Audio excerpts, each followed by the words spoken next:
geldik abi. Ona bir umut vereceğiz abi.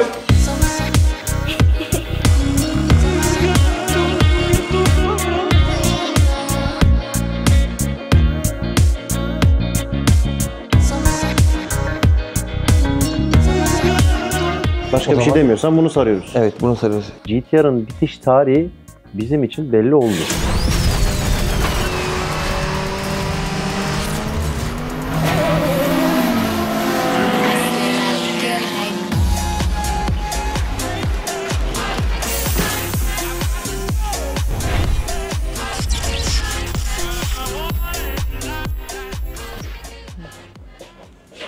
GTR'ı şöyle koyalım.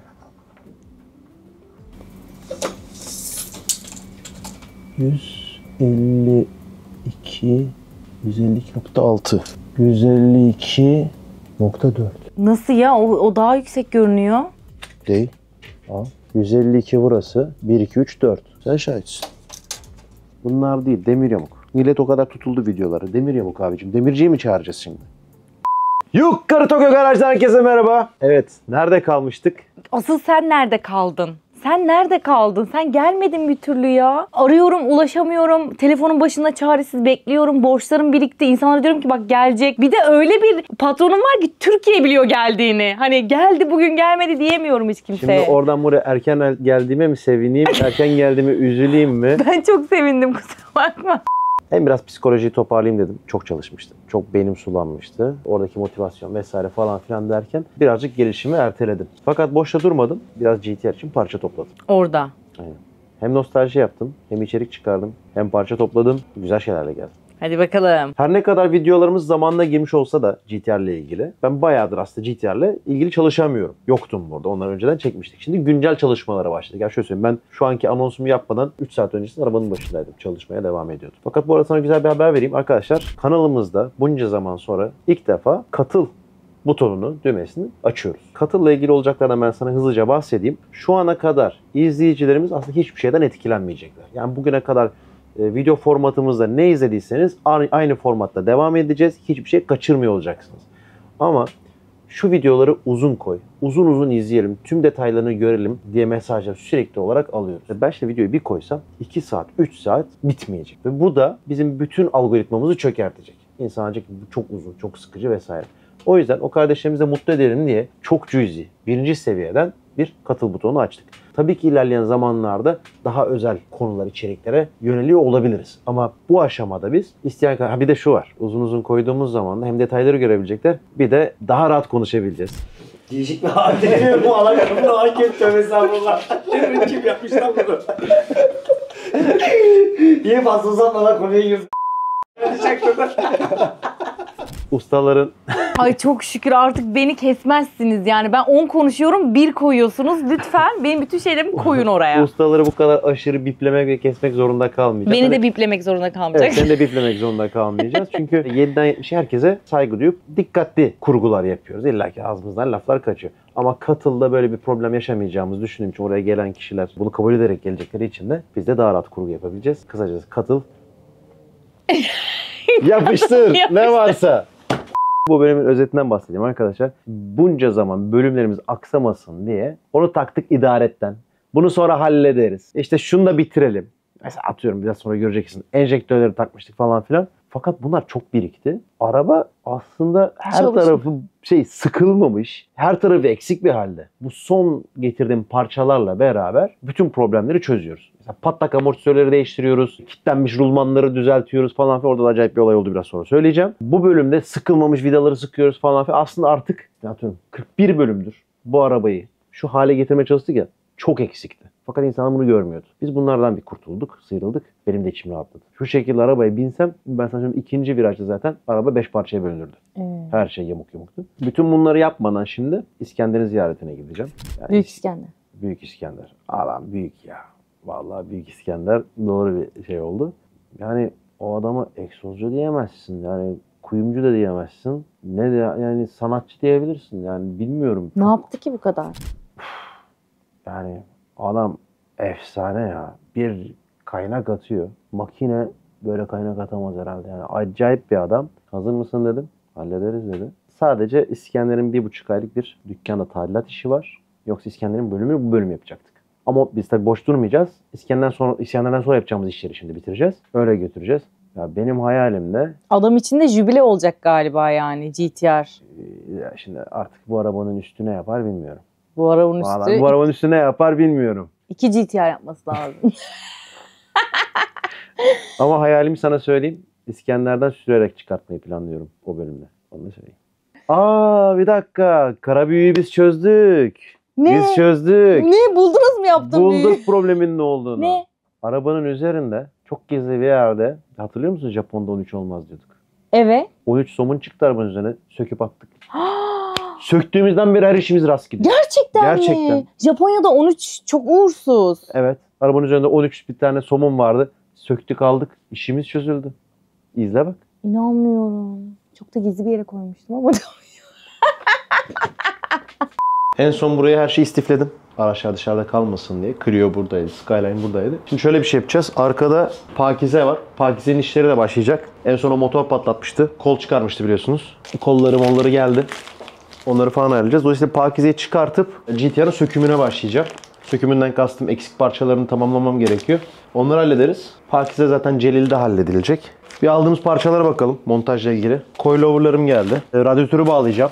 Çünkü bir sonraki aşamada İsmail'in gelip radyatör fanlarının elektriğini bağlayabilmesi için benim onu hazırlamam gerekiyor. Şeyi uydurmuştuk hatırlıyorsanız. Şanzıman alt merkezini biz uydurmuştuk geçen sefer. Altına ayak falan yapmıştık. Şimdi hazırı geldi. Hazırını takacağız. Eskisi çalışmaz mı çalışır ama yedekte dursun. Zaten zor bulunan parçalar. Onu değiştiririz. Coilover'ları takarken rulmanlarda sıkıntı vardı. Onu hallederiz. Onu çözeriz. Frenleri hallederiz. Kısacası mekaniğin son işlemlerini tamamen bitiririz diye düşünüyorum. O yüzden GTR'ı çekeyim ve başlayalım. Bu arabanın da olmazsa olmazı var. O da HKS son susturucusu. Onu da getirdim dışarıdan. Onu da özellikle 120 santim çıkışlı bir egzozu var. Onu almak istedim. Egzoza da bu arada 76'lık karar verdim de benim kararımdan ziyade bir bugün Marka Motors'a gidelim. Okan'ın yanına. Okan biliyorsunuz çok ciddi parça tedariği yapıyor yurt dışından. Gidelim. Turbomuz yok. Eski nesil turbo kullanmak istemiyorum bu arabayı. Yeni nesil turbo kullanmak istiyorum. Benim bir iki düşüncem var ama Okan'la telefonda konuştuğunda Okan da farklı şeyler söyledi. Onu bir istişaresini yapalım bugün. Malzemeleri toplayalım. Bitireceklerimizi bitirelim. Elektrik tesisatını bitirelim. Sonra da İskender'e gidelim. Bak bunu hiç göstermedim. Ben de ilk defa açıp dokunuyorum. R34'ün 0 konsolu. Bunlar çok can alıcı. Nismo'nun hakiki şeyleri.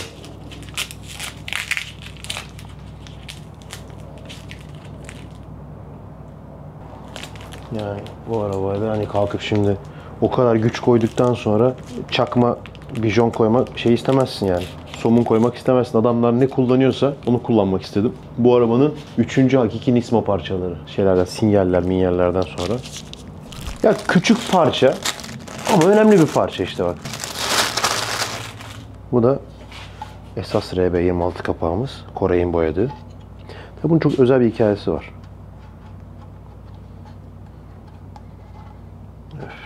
Dumamlı böyle tabii. Evet.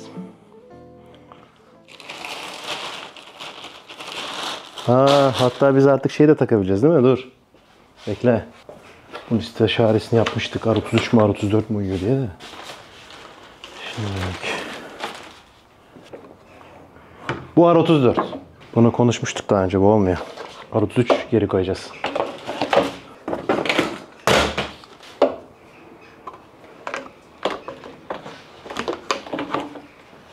Bak bu oluyor.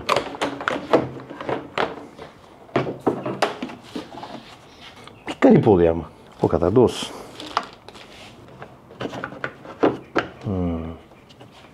Bir iki tane yaptığım değişikliğin sıkıntısını yaşıyorum şu anda. Mesela ben buraya böyle bir cıvata atmışım. Şunu kısaltmam gerekiyor. Bunları kesmem gerekiyor. Onları yaptığım sıkıntı kalmıyor galiba. Tabii buradaki direk sistemi değiştiği için buraları kesmem gerekebilir. Hatta en son ben bunu kullanırken hatırlıyorum kaput kapanmıyordu. Kadir de dedik ki ben onu hallederim. Hallederiz. Acaba hakikaten halletti mi? Bunu göreceğim. Kaputu takınca göreceğim tabii bunu. Neyse şimdilik dursun bu burada. O yolda zarar görmesin diyeydi.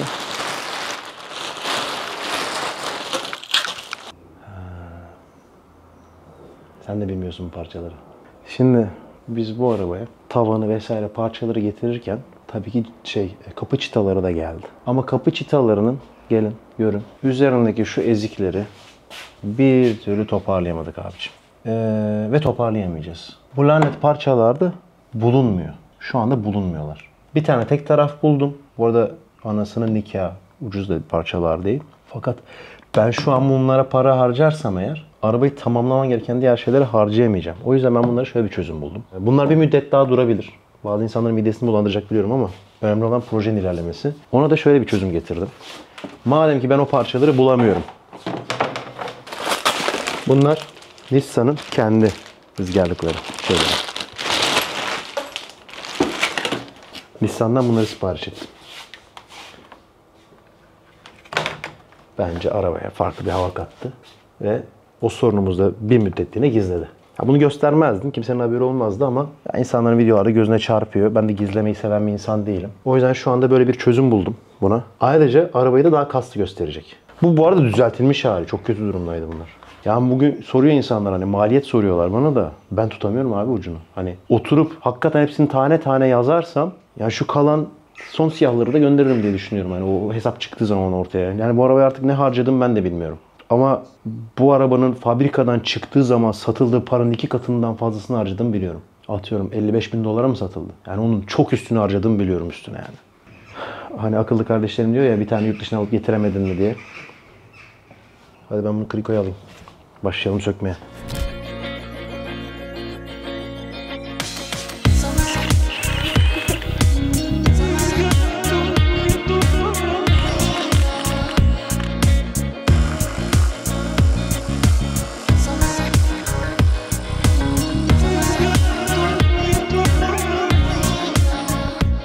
Muadilini getireyim karşısına şimdi. Bu arada bunlar da Tein yay, hakiki GTR amortisörleri. Bilmeyenler için söyleyeyim neden bunları değiştiriyorum. 2 sebebi var. Zaten alçaltılmış bir sistemim var. Hatta progresif yay var. Bakın üst tarafları daha sıkı, sonrası daha geniş. Ama ve lakin bu amortisörler her ne kadar orijinal olsa da bir R33'ten çıkma amortisörler. Hangi şartlarda kullanıldı bilmiyorum. En az bence 10 sene kullanılmadı. Çünkü bunlar Türkiye'ye geleli çok oldu. Sonra ne oldu biliyor musunuz? Biz bunların üzerine bir zıpladık arabanın. Bunlar yağ kaçırdı. Bunun yağ kaçırma sebebi de hemen size açıklayayım. Bunlar değil de arkalar kaçırdı. Çünkü bunlar çalışmadığı sürece, içinde yağlama yapmadığı sürece o keçeler yağsız kalıyor, sertleşiyor, kuruyor. Kuruduğu için de siz bir hareket ettiriyorsunuz. Geçmiş olsun. Şimdi ben bu araçta bu kadar performans geliştiriyorum. Frenleri güçlendiriyorum, motoru güçlendiriyorum, ağırlık katıyorum, viraja giriyorum. Bütün bunları karşılayabilmesi için de biraz daha gelişmiş bir amortisöre geçme ihtiyacı duydum. Aslında bana sorarsanız ben burada marka tercihi olarak Öhlins'i tercih ederdim. Ama Öhlins dediğiniz amortisör de benim ihtiyacımın çok ötesinde. Ben bu arabayla pist kovalamayacağım. Yani bugün Öhlins'e 3500 dolar vermek yerine Tein'e yarı fiyatını verip ihtiyacımı karşılamayı tercih ettim. Bence doğru da yaptım ki oradaki bütçeyi başka yerlere kullanabileyim. Bunlar da Tein amortisörlerimiz. Bunları aşağı yukarı boylarını denk getiririm ve bağlarım biraz sonra.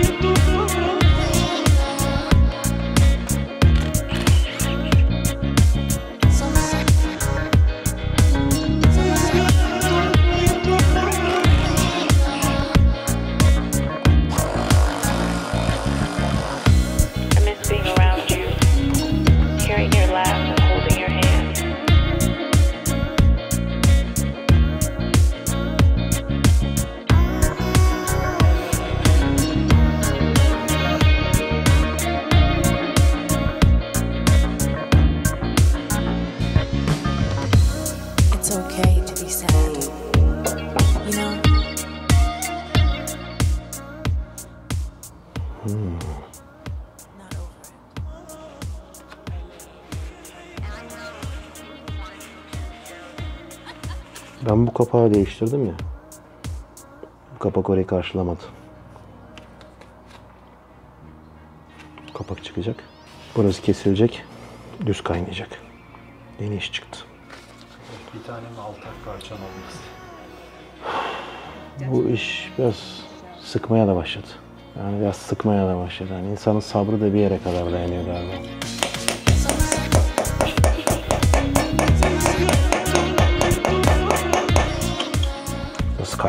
görüyor musun?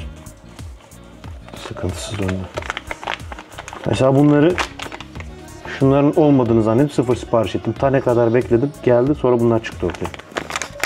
Varmış meğerse. Bunlar böyle şey Japonya'dan gelen orijinaller. Ha orijinal Japonya'dan geldi. İşte sana kendi parçaları.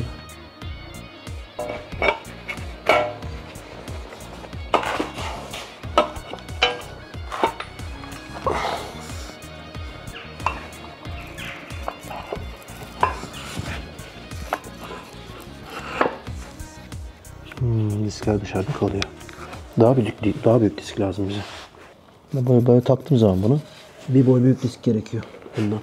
Söyleyeyim. 1 santim daha büyüğü gerekiyor. Balatalar dışarıda kaldı. Brembo takmaya kalktığım zaman gel bak şuradan. Bak bunu tam takmak istediğim zaman bunlar çünkü 350Z kaliberi.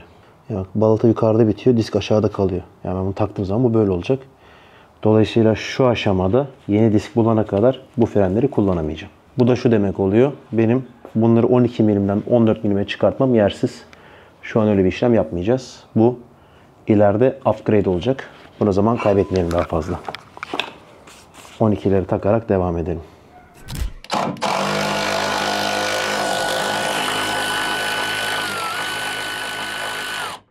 Şaka mısın?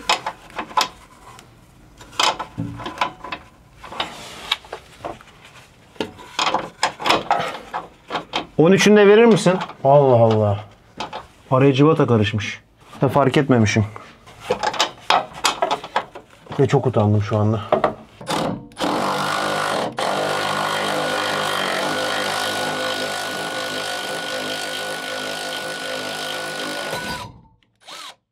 Baksana. İkisi de aynı. Bir tanesi 12, bir tanesi 13 çıktı ve biz bunu fark etmemişiz. Ama sıkarken de mi fark etmedik? Hemen değiştireceğim bunu. Skyline. Bak ondan bütün uğursuzlukmuş. 13 var arabada. Yoksa her şey yoluna gider yani. Ver.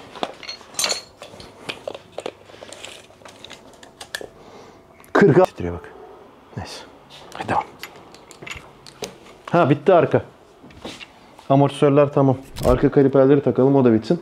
Bunun bir püf noktası var. Bunu sağ solunu nereden bileceksin dersen arkadaşlar bunları takarken şu hava alma memesi var ya onun yukarıda kalması lazım. Biliyorsunuz mantıken hava yukarı çıkar. Yani ters takarsanız içinde hava kalır. O yüzden bunun sağ sol olup olmadığını öyle biliyorsunuz. Bir diğer utanç kaynağımız çakma logomuzu artık dışarı alalım. Bugünlük bu kadar. Şimdi Okan'ın yanına gidelim biraz da. Şu logoyu buraya patlatayım. Gidelim. Ama şu iki logo arasındaki farkı da bir göstereyim değil mi? Harbi Nissan GT-R logomuz versus çakma GT-R logomuz. Allah. Şimdi bak. Allah kahretmesin ya. Senin dediğin gibi font bile farklı ha.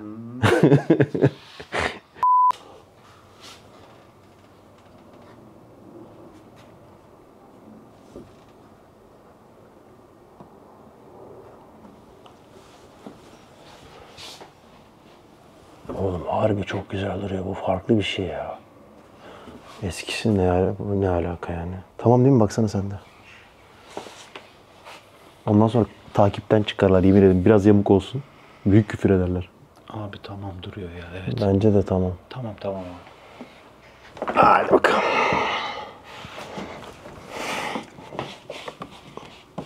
Hadi geçmiş olsun. Öf. Öf. Lan bir logo bu kadar mı değiştirir? Gel buradan bak. Ay, çakmaya bak çakmaya. Hatırlarsınız benim GT-R'ın ön rulmanlar paslıydı. Bayağı kötü ses çıkartıyordu. Evet. Maxi garajda Polat'ta çevirdiğimizde.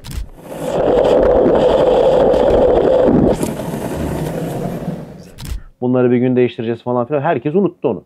Geldi, gün çattı geldi. Rulmanları değiştirme zamanı. Abi rulmanları ne yapacağız? Nerede bulacağız? Tuzla'da önü söktürmem gerekiyordu. Gittik arkadaşlarının yanına orada. Birisine söktürdük. Biraz içim gitti. Bayağı kutur kutur girdiler orada falan benim boyadığım parçalar ama yapacak bir şey yok. Rulmanları söktük. Adam bize öyle bir gönderdi. Gel dedi bizim aşağıda dedi rulmancı var ona git halleder dedi. GT-R'ın rulmanını arıyoruz. Tuzla'dayız. İçmelerde. Allah Aşağıdaki dedi. rulmancıda mı? Bak adam öyle bir özgüvenle gönderdi ki Engin'le biz daha oradan çıkmadan bulduk kafamızı rulmanı. Neyse hadi bakalım dedik hani ne diyecek adam. Gittik dedim abi dedim çok beklenti içerisinde değil mi dedim. Mal bu dedim ama öyle tatlı bir amca ki. Öyle bir tatlı amca ki onu bile gördün. Adamın yüzündeki böyle o tebessüm bile ben buldum diyor anladın mı? Ya o tebessümden anlıyorsun yani o Rulman o adamda varmış gibi. Gönderen abi çok umutlu konuştu. Dedim varsa Koy bakalım, hemen bakalım. olmazsa da canın sağ olsun ama varsa da çok Sıkıntı yok. şaşıracağım. Büyük ihtimal hallederiz gibime geliyor. Nasılsın, iyi misin? Şükür sağlığınıza duacıyım. Seni çok seviyorum. Abi, Babanı Allah da çok karşılıklı, seviyorum. Allah razı Allah olsun. mekanı cennet etsin. Abi buldu. GTR'ı. GTR Rulman'ı buldu ama nasıl buldu biliyor musun? Fabrikanın kullandığı markayı, fabrikanın kullandığı Rulman'ı buldu. Dedi ki 45 dakika sonra gel dedi. Buldu adam. Oha nasıl bulabilir ya? Buldu. Ne Biz alaka? o gün bitirdik Rulman'ların işini. Ciddi olamazsın. Aynen. Ama nereden bulduğunu söylemeyecek misin seyircilere? Adam nereden buldu bilmiyorum ama Avşar Ama Rulman'a 45 teşekkür dak- ediyorum. Hem en sevdiğim bölüm arabanın en kıymetli parçası. Şu ana kadar GTR'e aldığım pahada en yüksek iyi bir parça.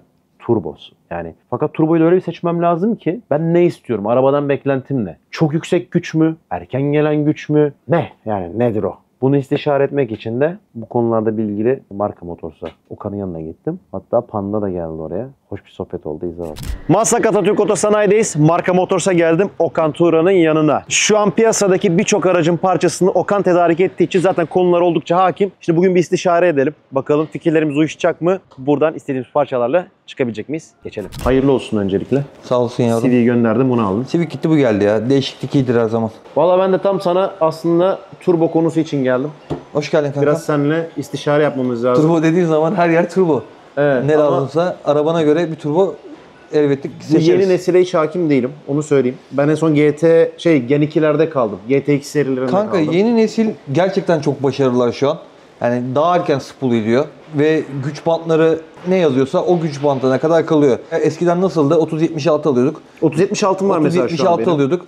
3 bar bastık, 3.5 bastık.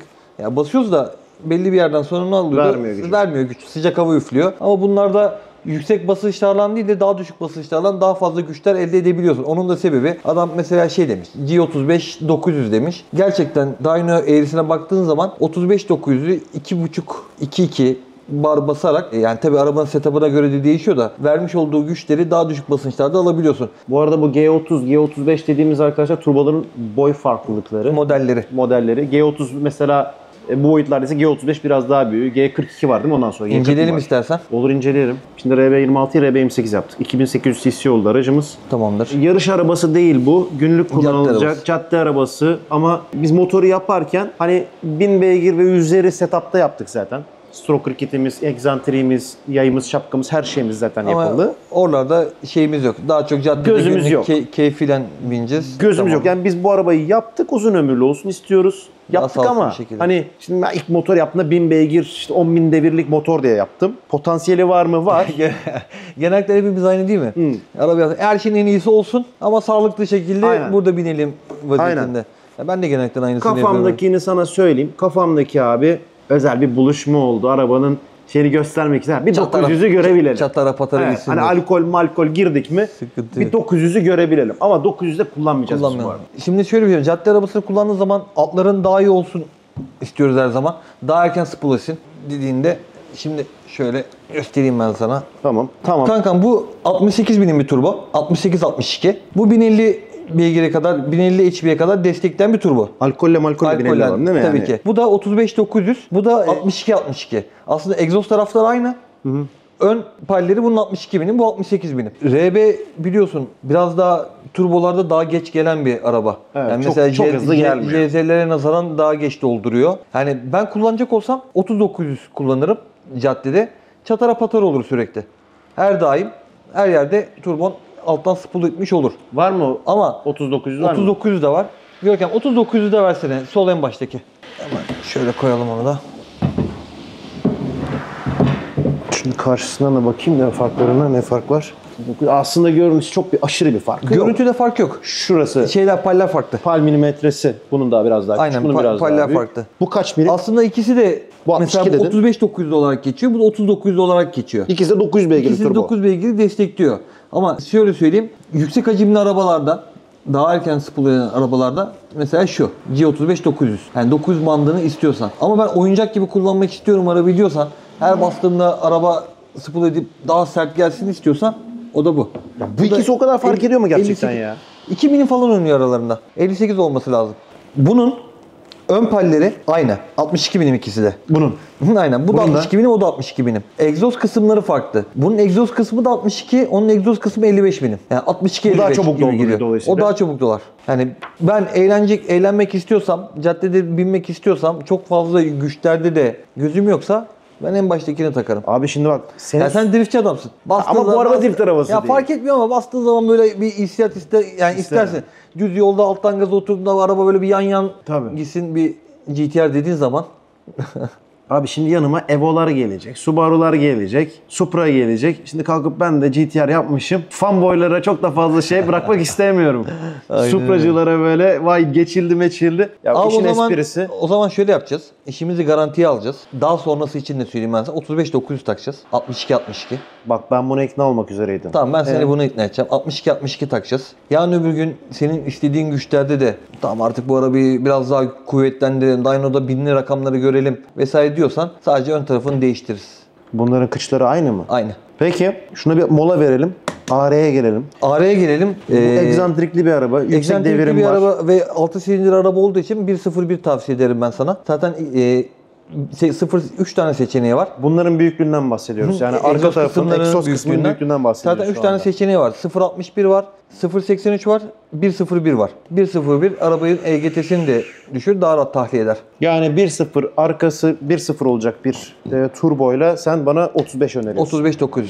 Ay, buna Westgate Westgate 45 milim. Bir tane tek Westgate'imiz yeter. ne var? Garret. Onu da Garrett getirelim. Westgate'i mi? Aha. Westgate'imiz bu abi. Tamam böyle Westgate'le işimizi Avrupalı görüyoruz. yapmış. Vallahi buna da iknaayım. Bu da tamam. Bu da okey. Bizim bu gücü karşılamamız için 2200 cc enjektör diyeceksin muhtemelen. Binlikler yetmeyecek. 2200 cc enjektör. Sana bir tane bank serenadi lazım. Var. McLaren Maiden'ımız Yoksa var. 2200 cc enjektör lazım. Yani aslında daha düşük enjektör cc de takabilirsin de alkolü Boş koyacağım direkt ya. alkolü ne kadar fazla kullanırsan hem araba makine sağlığı açısından biliyorsun şu an ülkemizdeki benzin kalitesi bayağı Kötü. düşük. Bayağı düşük. Kötü. 2200 cc enjektör var herhalde sende. Var o da var. Tamam. 6 tane boş. Her şey mevcut yani yok. Doğru. Her şeyi alıp gidebilirsin Doğukan. 4-9 sensöre ihtiyacım var bir tane. O da mevcut. Sana habire aldığım bir şey o benim. Açıyorum. Zaten Tabii açık. ki.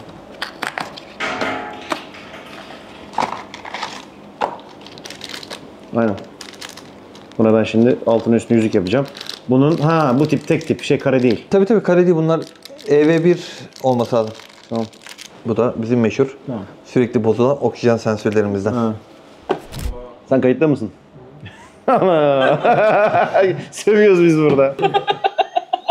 Havayı basarken patlayan genç. Birazdan Doğukan Evet buyurun. Çanta dönük. Aa yüklenmemiş. Daha yok yüklenmiş.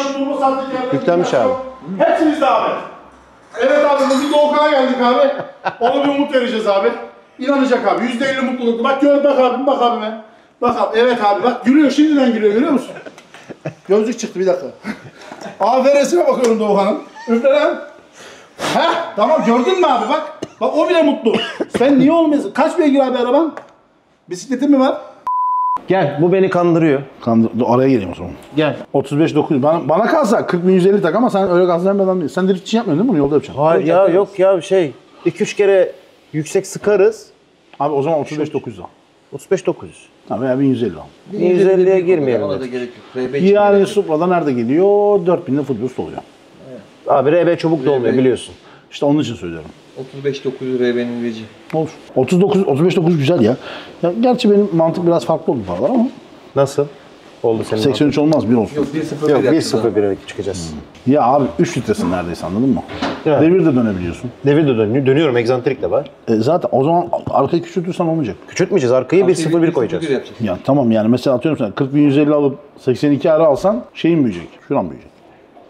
Şu housing büyüyecek. Yani litren büyüyecek arkası. Neredeyse aynı olacak. Yani belki 250-300 lira, belki 500 lira aşağıda olacak bu. Exo'da 76'lık gideceğim. Bu kaçsa git işte ona göre. 76. 90 çık arkayı. Sonra 76 al ki ısınmasın. Genellikle biz damper ben kendi arabamdan söylüyorum. 80 indiriyorum. 80 gidiyorum. Benimki de Benim son susturucum falan onlar da 76 diye 3 inç. O olay ondan değil. Ondan değil. Daha rahat. O bekleyici azaltıyor. Tamam bunu aşağı kadar 80 indiriyor. Böyle dönüyorsun. EGT, AFR hepsini kapsayacak şekilde 80'lik alacağım. Olur o kadar 90 ya da değil. 80. Dümdüz döndün ya. Şöyle aşağı dönerken oradan dön düşür. Arkaları şey yapmasın ya. 76'ya gidebilirsin ondan sonra. Boydan 39 takacaktık. Onu konuştuk da. Ha, 39 yüksek Acımda basınçta var ya, gidersin bu abi. Daha iyi abi. Öteki Ne olacak biliyor musun? Bir gün palini sökeceksin. Fareymiş gibi olacak. Belli bir basınçtan sonra gücün gelmeyecek. Sen hem 6 silindirsin. Hem hacmin de büyük. Panda, efendim? Ne? Tamam onay verdim. Götünü değiştirdik. Tamam. Hadi.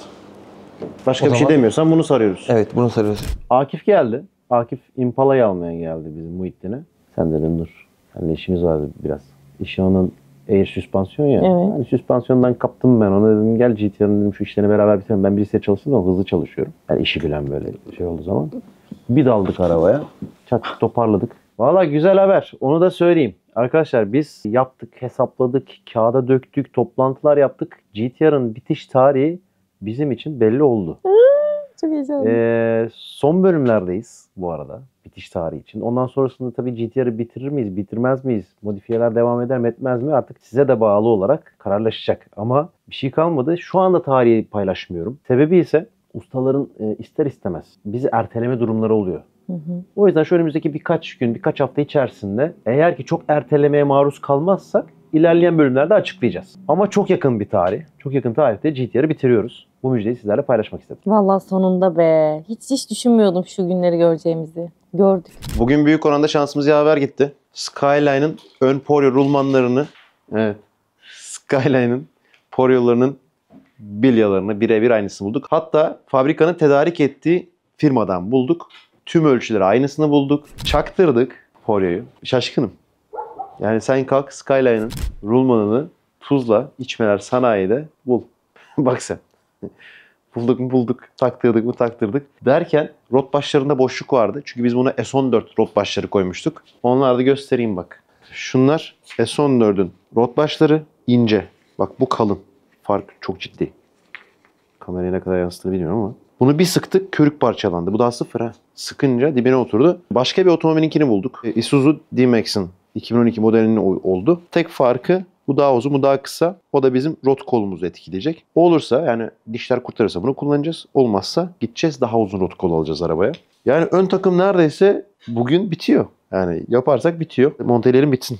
Ha, Akif Usta başka bir iş için geldi de. Onu da kilitledim dedim. Sen nereye gidiyorsun? Nereye gidiyorsun? Muhittin'i almaya geldi. Bizim Impala'nın şeylerini değiştireceğiz. Sistemini değiştireceğiz. Dedim abi dedim. Bu araba dans etsin değil, break dans yapsın istiyorum dedim. Ondan sonra alacak şimdi götürecek onu. Amerika'ya gittim. Amerikan modu istiyorum diyorsun değil mi abi? Ben bilmem abi. Onları mı takalım önce? Zaten senin çok ilgi alan amortisör. Doğukan abi. He baba. Önce amatör bağlantısını yapalım mı üstten? Çünkü onu elimizden tutmamız, taşımamız gerekecek. Amortisörün üst bağlantısını. Amatörü bağlayalım. O poryedeki yerine takalım. Onu biz taşımak zorunda kalmayalım. Üstteki beşikten başlayalım işe. En son aks. Şimdi istediğin kadar oynat, çevir. Nasıl istiyorsan. Bu şuraya oturmadı. Şöyle oynatalım biraz. Evet, geldi. Geldi. Sen gelince hızlı bitti bak. Abi ben normalde heyecandan çalışamıyorum. Sen şimdi uzun zamandır görmedik seni ya. Normalde daha hızlı çalışırdın. Bir özledik de tabii inceden. Bu teyinleri kullanacağız değil mi şimdi? Tabii ki. Mustafa ver bakayım R yazan teyini.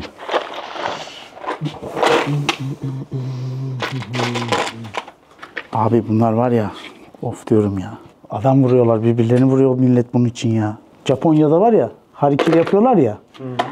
Harikinin ilk başlamasını biliyor musun sen nereden başlamış? Adam arabasına teyin alamıyor, yediremiyor kendine. Ondan sonra başlıyor. Bunu da açarken felak nast eşliğinde açıyoruz.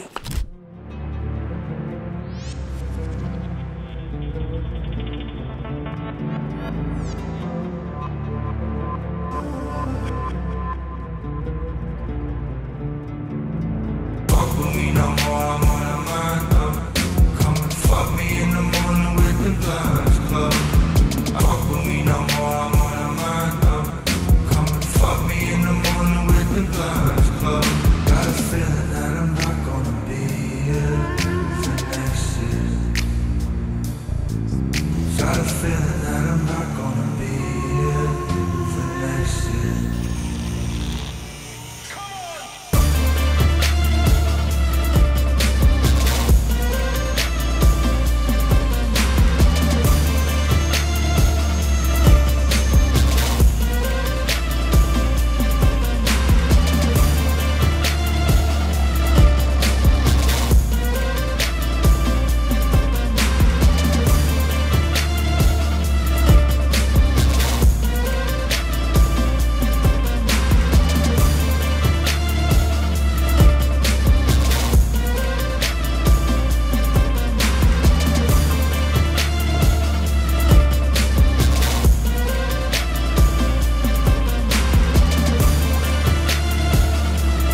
İki önceki bölümde standart enjektörleri takmıştım.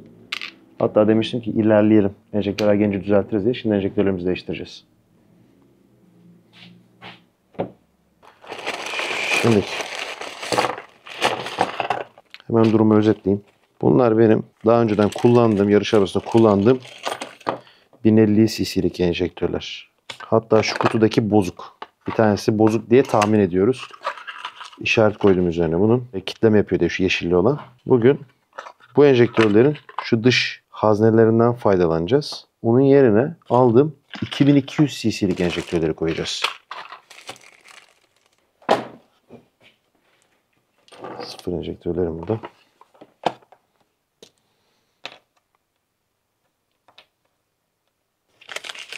Bunlar da 2000 cc'lik enjektörlerimiz. Bir tanesini bir test edelim, deneyelim bakalım. Evet, şimdi bizim okey. Ha, bir şey yok. Sadece bunu takıyorum, bitiyor iş.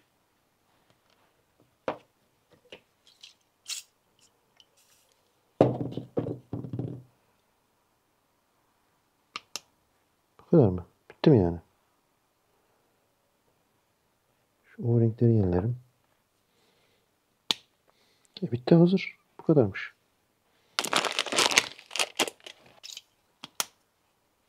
İki. Bu da tamam.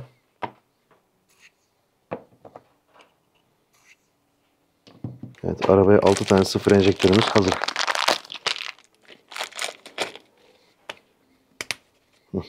Evet. Mevzu bahis.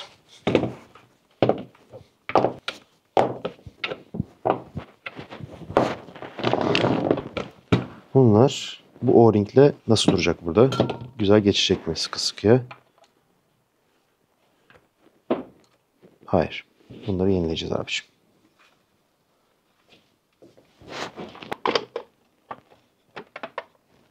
Evet.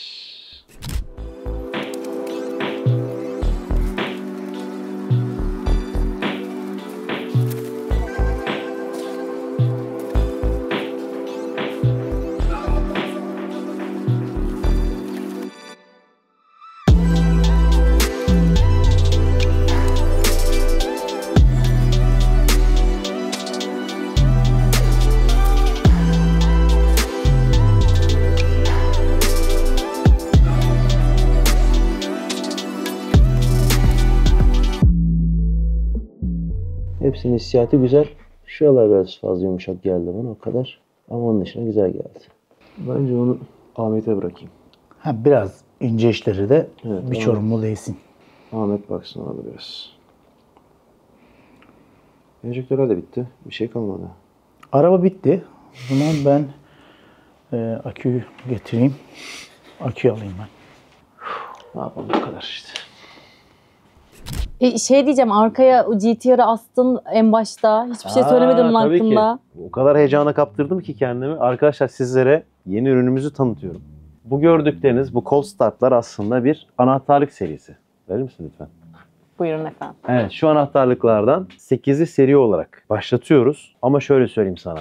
Bu serilerin, bu bir koleksiyon ürünü bu arada. Onu söyleyeyim. Birazcık 1/64 otomobillerden esinlenir gibi bir çalışma yaptık bunlardan. Tabii ki sayılı olacak. Bunların özel serileri çıkacak önümüzdeki zamanlarda. Şöyle söyleyeyim. Bittiği zaman bütün bu arkamdaki duvarda farklı farklı seriler olmuş olacak. Ve bunlardan bu seriyi ilk alanlara imzalı göndereceğim. Aa, Evet. Ben aldım, imza yok. Ben pembesinden aldım. Bende var yani, şu an takıyorum. Sendeki numune. Numune mi verdin Sendeki bana numune. ya? Sana numune verdim. Bunlar sayılı. Sana bunlardan veremem. İyi. Sen numuneyle sevinebilirsin. Tabii ki bunları anahtarlık olarak kullanabilirsiniz ama bu esasında bir koleksiyon ürünü olacak, bir parça.